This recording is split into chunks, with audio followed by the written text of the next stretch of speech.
ये कहानी है उस परिवार की जो बिखरा हुआ है पुणे और बैंगलोर के बीच में।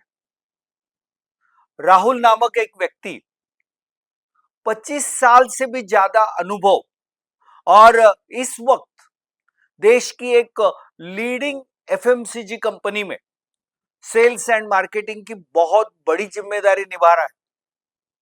अपने करियर में लगातार काफी अच्छी सफलता प्राप्त की है। तो दूसरी ओर उनकी पत्नी, जिन्होंने करीब करीब 20 साल जॉब किया और आज बेटी 12वीं कक्षा में पढ़ रही है, लेकिन ये उनकी बेटी श्रिया आज बहुत ही गंभीर सिचुएशन से गुजर रही है। इसी वजह से मनाली ने अपना जॉब छोड़ा और अपना वास्तु परीक्षण करने का निर्णय किया। क्या था इनका प्रॉब्लम? कैसे वास्तु रविराज ने इनकी समस्या सुलझाई? चलिए जानते हैं। दोस्तों, राहुल और मनाली, जिनका शायद 20 साल पहले मैरिज हुआ, दोनों बहुत अच्छा जॉब कर रहे थे। राहुल को लगातार अच्छे प्रमोशंस मिल रहे थे, कंपनी को अच्छे रिजल्ट्स दे रहा था।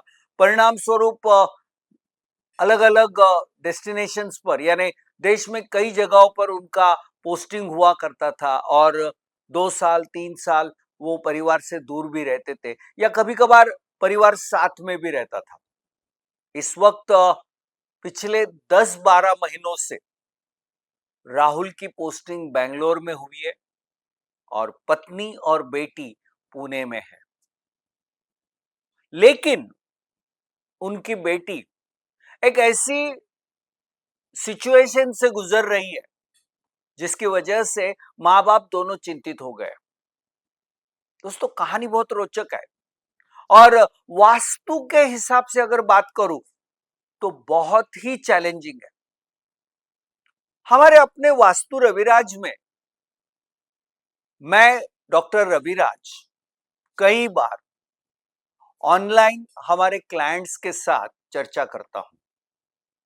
खास करके उन कॉम्प्लिकेटेड केसेस में मैं जरूर समय देना पसंद करता हूं। इसी तरह इस फैमिली के साथ भी पत्नी पुणे से ज्वाइन हुई और पति बैंगलोर से मेरे साथ ऑनलाइन बात कर रहे थे। जैसे ही मैं उस मीटिंग में ज्वाइन हुआ, उस वक्त तक मैंने उनका वास्तु का जो रिपोर्ट हमारे वास्तु एक्सपर्ट ने बनाया था वो ओपन करके देखा भी नहीं था। लेकिन स्क्रीन पर राहुल का चेहरा देखकर मैंने तुरंत उनको कहा, क्या आपकी बेटी डिस्टर्ब है? और आपकी बेटी की वजह से आप दोनों पति पत्नी भी बहुत चिंतित हो। उन्हें शायद पहले ऐसा लगा कि मेरे असिस्टेंट ने मुझे ये केस ब्रीफ की होगी और उसके आधार पर मैं बात कर रहा हूं। तो मैंने कहा, देखो, आपका रिपोर्ट तो मेरे हाथ में है लेकिन मैंने अभी तक चेक नहीं किया है। लेकिन जैसे ही मैंने आपको देखा, मुझे तुरंत एक ऐसा संदेश आया जो मैंने आपके सामने बता दिया। तो लगातार एक साथ पति पत्नी दोनों बोले, सर, हमने वास्तु परीक्षण केवल अपनी बेटी की चिंता की वजह से ही किया है। चलिए दोस्तों, ये वास्तु क्या है और उस बेटी की परेशानी किस वजह से कैसे बढ़ रही है वो देखते हैं। जैसे ही मैंने उनका वास्तु का रिपोर्ट ओपन किया तो सबसे पहले मैंने ये देखा कि उनका प्रवेश द्वार ईस्ट यानी पूरब दिशा में था। बहुत ही अच्छा है। जैसे ही हम लिविंग रूम क्रॉस करके आगे सरकते हैं तो ईस्ट ऑफ नॉर्थ ईस्ट में एक टॉयलेट और बाथरूम है, उसके एग्जैक्टली अपोजिट किचन है और आगे चलकर नॉर्थ ऑफ नॉर्थ वेस्ट में बहुत बड़ा कट, यानी नॉर्थ में भी कट, नॉर्थ वेस्ट में भी कट और उस बचे हुए पोर्शन में ये टॉयलेट और बाथरूम। दोस्तों, ये नॉर्थ और नॉर्थ वेस्ट का कट और उस बीच ये टॉयलेट, जिसकी वजह से मुझे एक ऐसा अंदेशा मिला या मैंने ऐसे कंक्लूजन किया कि जरूर इनकी बेटी डिस्टर्ब होगी, जिसकी उम्र 17 साल की थी और जो 12वीं कक्षा में पढ़ रही है। और यही बात सच निकली। सबसे पहली बात तो यह है कि ईस्ट और नॉर्थ ईस्ट के बीच वाला जो टॉयलेट है, वो एक तरफ आपके रिलेशंस, आपकी आर्थिक प्रगति तथा बच्चों की शैक्षणिक यानी एकेडमिक प्रोग्रेस में भी ये प्रॉब्लम क्रिएट करता है जो हो रहा था। दूसरी ओर नॉर्थ ऑफ नॉर्थ वेस्ट में जब 3 वास्तु दोष इकट्ठे हो गए तो परिणाम स्वरूप ऐसी परिस्थिति में एक तरफ उस बच्ची का एजुकेशन की ओर कंसंट्रेशन ना हो पाना, तो दूसरी ओर नॉर्थ ऑफ नॉर्थ वेस्ट का वास्तु दोष कई बार आपको या तो अपोजिट सेक्स की ओर आकर्षित करता है या ऐसी कुछ उलझनों में आपको डाल देता है कि आप ऐसी उलझनों में से बाहर निकलना बहुत ही मुश्किल या इम्पॉसिबल हो जाता है। और वही इस परिवार के साथ हुआ था। तीसरा प्रॉब्लम मैं इस लड़की के बारे में ये बताना चाहूंगा कि जब तक राहुल और मनाली पुणे में एक साथ रहते थे, तब उनका मास्टर बेडरूम जो वेस्ट ऑफ नॉर्थ वेस्ट में था, जिसे हम डिप्रेशन का इलाका कहते हैं, फिर भी मैं कहूंगा वो लोग अच्छी तरह से मैनेज कर रहे थे। लेकिन उस वक्त ये इनकी बेटी श्रिया, जो बेसिकली मैं कहूंगा उसका बेडरूम साउथ वेस्ट में था। हालांकि साउथ वेस्ट का मास्टर बेडरूम उस पति पत्नी ने इस्तेमाल करना चाहिए था, लेकिन बिल्डर की डिजाइन की वजह से वेस्ट ऑफ नॉर्थ वेस्ट वाला जो बेडरूम था उसे नाम दिया गया था, या उसको अटैच टॉयलेट बाथरूम था, वो साइज में बड़ा था, इसलिए उस परिवार ने उसे मास्टर बेडरूम तौर पर इस्तेमाल करना शुरू किया। एक तरफ ये वेस्ट ऑफ नॉर्थ वेस्ट यानी डिप्रेशन के जोन में सो रहे हैं, तो दूसरी ओर ये बेटी साउथ वेस्ट में सो रही थी, तो निश्चित रूप से उस लड़की का पूरे घर पर एक डोमिनेशन तथा उसका अपना एक एग्रेशन, गुस्से वाला स्वभाव, ये सब कुछ उस घर पर प्रस्थापित था।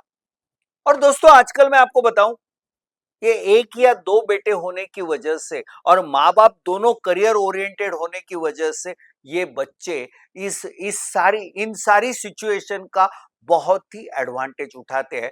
वही श्रिया कर रही थी। तो दूसरी ओर एक और आश्चर्यजनक बात थी, जब मैंने ये पूरे परिवार की न्यूमरोलॉजी देखी, तो यहां पर श्रिया की न्यूमरोलॉजी बहुत ही रोचक थी। श्रिया का जन्मांक 1 था और भाग्यांक 9 था। 1 यानी सूर्य, लीडरशिप, तो दूसरी ओर 9 यानी मंगल, यानी आक्रामकता। और इस वक्त यानी एक बात देखिए कि 17 साल की एक लड़की जो एडोलेसेंस को लगभग पूरा कर रही है, कॉलेज के विश्व में पदार्पण किया है, तो दूसरी ओर 12वीं की एग्जाम की कई सारी चैलेंजेस। इन सारी परिस्थितियों में तो एक और ईस्ट ऑफ नॉर्थ ईस्ट का टॉयलेट एकेडमिक प्रोग्रेस को हैम्पर कर रहा है, नॉर्थ ऑफ नॉर्थ वेस्ट का टॉयलेट और कट कहीं पे उसको उलझन में डाल रहा है।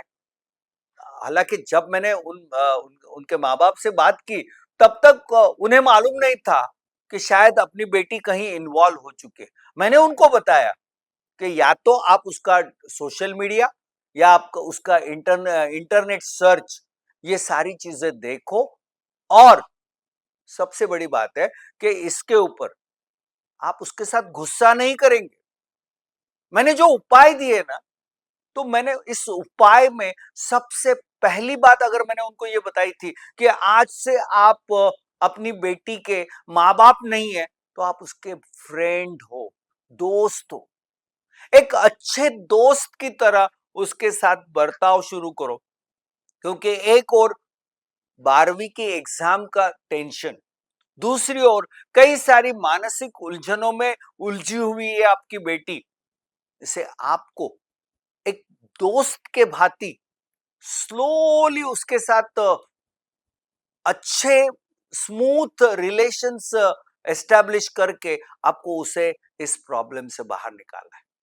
तीसरी बात मैंने ये कहा कि मैं इनके सारे जो वास्तु दोष है, यानी वास्तु रविराज की ये जो खासियत है, पिछले 27 साल से हमने एक ही ट्रीटमेंट का फॉर्मूला फॉलो किया है। भले उसमें हमने काफी सारे रिसर्च किए, लेकिन वास्तु रविराज हमेशा पिरामिड यंत्र और क्रिस्टल, इन तीनों का सही ढंग से या उचित कॉम्बिनेशन करके वो सारे वास्तु दोष दूर करने की मैंने उनको पूरी तरह से कॉन्फिडेंस और हामी दी। और चौथा उपाय मैंने ये बताया कि आपके बेटी को रोज भगवान गणेश की उपासना करनी है, यानी गणपति अथर्वशीर्ष या फिर गणेश जी का कोई भी स्तोत्र या मंत्र उसे बोलना है, ताकि 9 नंबर यानी मंगल की आक्रामकता को हम पॉजिटिविटी में कन्वर्ट कर सके। तो दूसरी ओर सुबह उठकर निकलते हुए सूरज को जल अर्घ्य देकर, वो अगर सूरज के यानी अपना क्रमांक 1 जो जन्मांक है उसको भी अगर पॉजिटिव करे, तो एक तरफ आध्यात्मिक सेवा के माध्यम से उसका एक अच्छा पॉजिटिव परिवर्तन मिलेगा। वास्तु दोष जो उसके मानसिक और शैक्षणिक प्रॉब्लम को अच्छी तरह से कंट्रोल करेगा, तथा फ्रेंडशिप का एक स्मूथ अच्छे मलम अगर इन सारी सिचुएशन पे लग जाए, तो ऐसी परिस्थिति में ये सारी समस्याएं दूर करना एब्सोल्युटली पॉसिबल है। दोस्तों, वास्तु का काम करते समय वास्तु रविराज ने हमेशा आपका फ्रेंड, फिलोसोफर और गाइड बनने की ही कोशिश की है। That's all. धन्यवाद।